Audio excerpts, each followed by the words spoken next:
melihat dari secara keseluruhan apa yang mendasari aturan dan juga kebijakan ini dan nantinya Bang mekanismenya seperti apa? Ya tentu ini merupakan upaya untuk terus melakukan perbaikan ya terhadap situasi dan kondisi pegawai negeri kita sebagai salah satu elemen bangsa.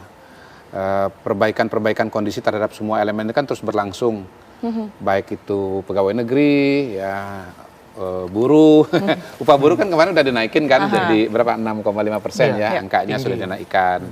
Kemudian hakim yang insya Allah sudah di depan mata. Tetapi kalau untuk bicara PNS, guru, TNI, Polri dan pejabat negara ini memang masih harus dibahas antara KL-KL yang terkait. Utamanya adalah Pan-RB bersama dengan Kementerian Keuangan. Untuk diketahui bahwa Perpres ini sumbernya asalnya itu adalah dari Bappenas. Kalau kita bicara pengelolaan negara kan ada tahapan perencanaan, ada tahapan administrasi atau pembuatan peraturan oleh Seknek, kemudian implementasinya oleh Pan-RB, keuangan, kan harus dilihat juga kondisi keuangan negara. Nah, kalau kembali kepada pertanyaan tadi, sejauh ini memang tahapannya masih belum sampai ke pembahasan yang konkret betul atau detail betul bahwa ini pasti akan dilaksanakan tahun 2025. Dan belum tentu di tahun ini artinya belum tentu ya. Dan memang sudah ada beberapa pengalaman sebelumnya ya namanya perencanaan kan tentu harus menyesuaikan dengan situasi dan kondisi. Kondisi bulan Juni kemarin mungkin beda dengan sekarang pada bulan September atau Oktober ini. Saya punya beberapa contoh nih dari hasil kajian di kantor staf kepresidenan. Misalnya cukai minuman berpemanis dalam kemasan, pajak karbon itu tidak dilaksanakan pada tahun Perpres itu dibuat, tetapi pada tahun yang lain atau tahun yang berikutnya, bahkan sampai hari ini juga masih menjadi masih menjadi pembahasan begitu. Karena kalau bicara misalnya cukai untuk minuman berpemanis dalam kemasan, di satu sisi kan kalau dari kacamata kesehatan itu tujuannya untuk mengurangi resiko-resiko penyakit akibat gula, misalnya diabetes mellitus, gagal ginjal, yang notabene nanti kalau kemudian masuk BPJS Kesehatan kan itu akan menggerus uang keuangan negara. Tetapi di sisi yang lain itu juga kan akan meningkatkan harga barang-barang kan begitu. Jadi intinya ini masih sedang dalam pembahasan ya, dan kita tunggu saja dinamika yang disesuaikan dengan kondisi-kondisi yang ada, terutama kondisi keuangan negara. Baik, masih dalam pembahasan artinya diberlakukan kapan, tanggalnya juga masih belum tentu di tahun ini. Prosentasinya sendiri Bang, mungkin sudah diinformasikan sebelumnya. Perkiraan berapa? Kalau kita mengingat di kenaikan-kenaikan sebelumnya, mungkin terakhir kan sudah 3 kali ya untuk TNI, Polri, kemudian juga ASN ini naik gaji gitu, kurang lebih 8% Bang, informasi yang beredar. Belum. Jadi apakah akan dilaksanakan atau tidak itu belum diputuskan, apalagi besarannya. Jadi memang kita masih harus menunggu ya pembahasan dan kajian yang ada begitu. Cuman memang kalau kita lihat situasi dan kondisi sekarang ini, apalagi tadi di ujungnya itu dan pejabat negara, rasanya.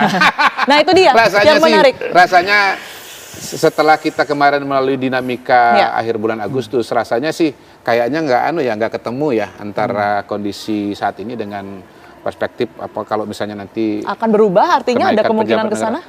Kemungkinan kan tidak, karena kondisi pada hari ini kan kita sedang berusaha untuk mengatasi kesenjangan, berusaha untuk misalnya meningkatkan pertumbuhan ekonomi dengan cara nanti yang bisa dijelaskan oleh Pak Ato begitu kan.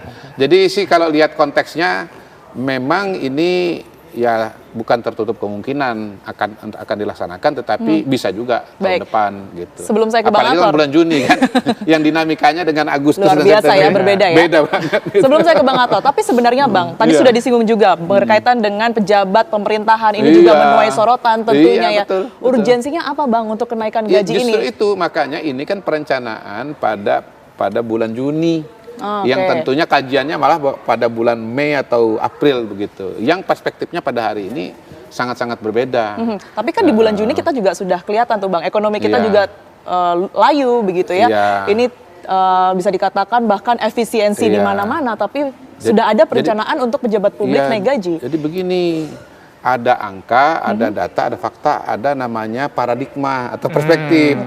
Situasi dan kondisi yang sama, angka yang sama, kalau pakai perspektif yang berbeda itu nanti evaluasinya jadi lain. Ini kan kita lihat misalnya bagaimana Bu Sri Mulyani digantikan dengan Pak Purbaya, dari kacamata disiplin fiskal menjadi kacamata pertumbuhan ekonomi, ya, dari gaya injak rem menjadi injak gas kan.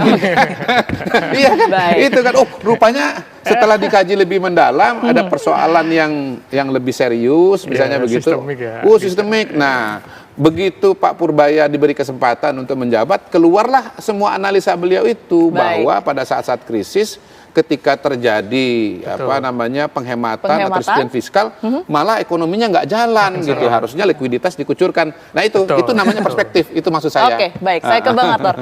Bang Ator, Anda melihat kebijakan ini seperti apa? Apakah sudah tepat diterapkan di tengah kondisi ekonomi yang seperti yang kita ketahui saat ini ya? Ini juga bukan kondisi yang baik untuk kemudian ini bagi setiap kalangan begitu. Ya. Saya kira sebenarnya ya, sejujurnya bagi saya mendengar berita ini cukup membahagiakan sebenarnya ketika ada rencana untuk menaikkan gaji PNS, guru, dosen, karena saya juga termasuk dosen walaupun ini bukan berarti saya ini ya. Sebenarnya juga saya senang karena saat ini saya pejabat negara.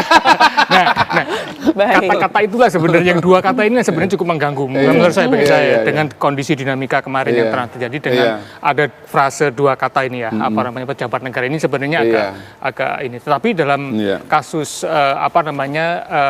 mencoba menaikkan sejahtera ini kan sebenarnya lebih direct ya dibandingkan misalkan ketika itu Menteri Keuangan memberikan ke bank.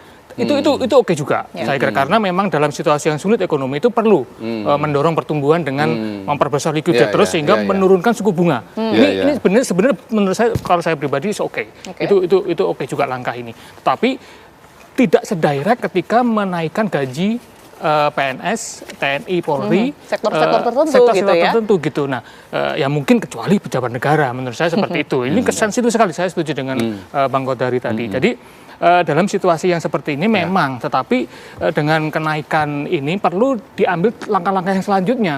Nah, ketika likuiditas semakin besar, terus kemudian rupiah di pasar makin besar, tentu akan meningkatkan inflasi. Nah, tetapi dengan inflasi yang tinggi, pemerintah harus menjaga dengan dari sisi lain gitu. Bagaimana mengendalikan inflasi itu supaya tidak lebih besar ketika ada kucuran rupiah.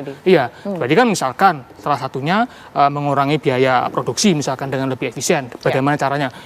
Misalkan mempermudah bisnis dan lain seterusnya. Ini penting karena kalau di sini inflasi likuiditasnya itu tinggi, tetapi suku bunganya mulai menurun, tetapi izin bisnisnya itu masih sulit. Nah, menjadi kuncian lagi gitu. Nah, ini yang menurut saya beberapa kebijakan yang perlu diikuti dengan segera ketika kita ingin menyasar misalkan dalam hal ini menaikkan gaji PNS, guru, dosen, dan TNI dan Polri misalkan. Tapi resiko terbesarnya kalaupun itu diberlakukan untuk seluruh sektor itu tadi ya, Bang Ator, itu apa sih?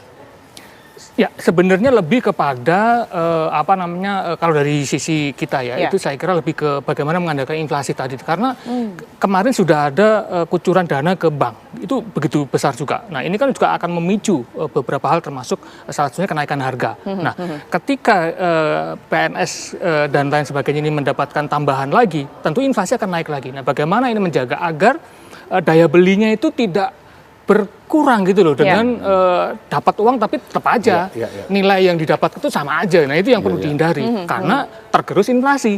Nah, ini menurut saya yang paling berisiko yang harus pemerintah kendalikan. Bagaimana dua sisi ini antara kebijakan untuk mencoba menyasar masyarakat secara langsung dan bagaimana mengatur agar daya beli masyarakat itu juga tidak turun ketika inflasi naik seperti itu. Jadi saya kira ini yang menjadi tantangan yang menurut saya sistemik, tapi tetap bisa dilakukan sebenarnya. Tapi kalau menurut Anda dengan adanya kenaikan gaji ini akan langsung berpengaruhkah atau secara signifikan mempengaruhi pelayanan publik, kinerja dalam hal ini akan ke sana juga, Bang Ator?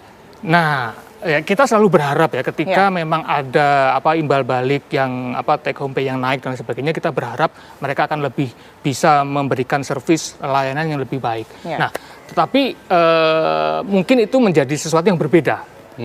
Karena seringkali ketika gaji naik dan sebagainya itu tidak langsung juga berdampak kepada kinerja. Nah ini yang sebenarnya menjadi PR menurut saya. Karena asumsi ekonomi selama ini ketika orang mendapatkan lebih, dia akan lebih bisa produktif misalkan. Tetapi enggak, karena kenapa? Karena skillnya sendiri sebenarnya tidak banyak berkembang gitu, ya kan? Nah, makanya perlu pendekatan sistemik tadi itu. Jadi enggak cukup hanya misalkan menaikkan gaji, tetapi di sisi-sisi lainnya harus paralel. Dari sisi pendidikan, dari sisi kesehatan, karena juga harus sehat ya orang itu bekerja dan produktif, ya kan seperti itu. Jadi ini sistemik sebenarnya. Nah, kita menghindari kebijakan yang misalkan memberikan satu sisi di sini, melupakan yang lain. Nah, sehingga kebijakan yang ini tidak berdampak gitu. Yang menurut saya selama ini terjadi seperti itu.